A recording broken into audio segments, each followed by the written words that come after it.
जाकर मेरी सारी बेटियों को बुला कर लाओ। जो हुक्म आपका। राजा के बुलाने पर उसकी चारों बेटियां आ गईं और आपस में बात करने लगी और चारों कशमकश में थी कि राजा ने उन्हें क्यों बुलाया है। तुम्हें कौन खिलाता है और तुम किसका दिया पहनती हो?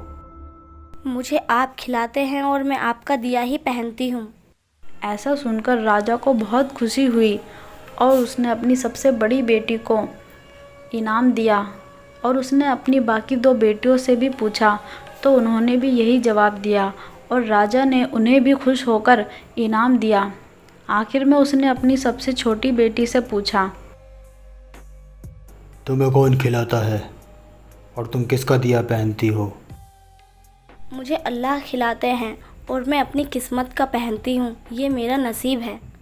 ऐसा सुनकर राजा को बहुत गुस्सा आया और उसने कहा, निकल जाओ मेरे महल से।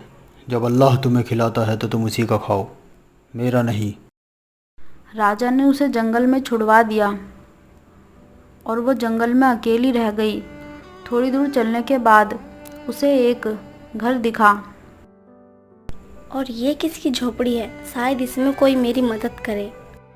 ऐसा कहकर वो घर के अंदर चली गई। वहाँ उसे एक आदमी दिखाई दिया जो बिल्कुल सीधा खड़ा था और उसके गले में फांसी का फंदा था। मौत के खौफ की वजह से वो बिल्कुल सीधा खड़ा था। ऐसा देखकर लड़की बहुत घबरा गई। लड़की ने खंजर से रस्सी काटकर उसे आज़ाद कर दिया और उसकी जान बचा ली। और कौन हो तुम और यहाँ कैसे आए? मुझे यहाँ दुश्मनों ने बांध दिया था, लेकिन तुम कौन हो? मैं अंदलुस के राजा की बेटी हूँ। और तुम?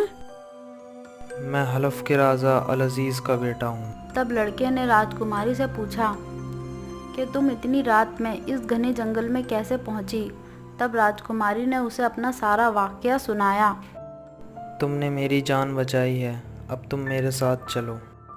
लड़का उसे अपने साथ ले गया और कुछ दिनों बाद उससे शादी कर ली। वो रानी बन जाती है और नेकदिल होने की वजह से उसकी चर्चा सब जगह हो जाती है। ये खबर अंदलुस के राजा के पास भी पहुंचती है। वो उससे मिलने का प्रस्ताव भेजता है। उनसे कहो कि वो अपनी तीनों बेटियों के साथ यहाँ तशरीफ़ लाएं।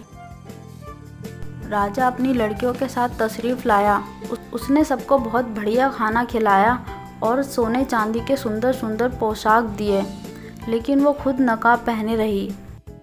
आप अपना नकाब तो हटाएं, रानी साहिबा, हम आपको देखना चाहते हैं।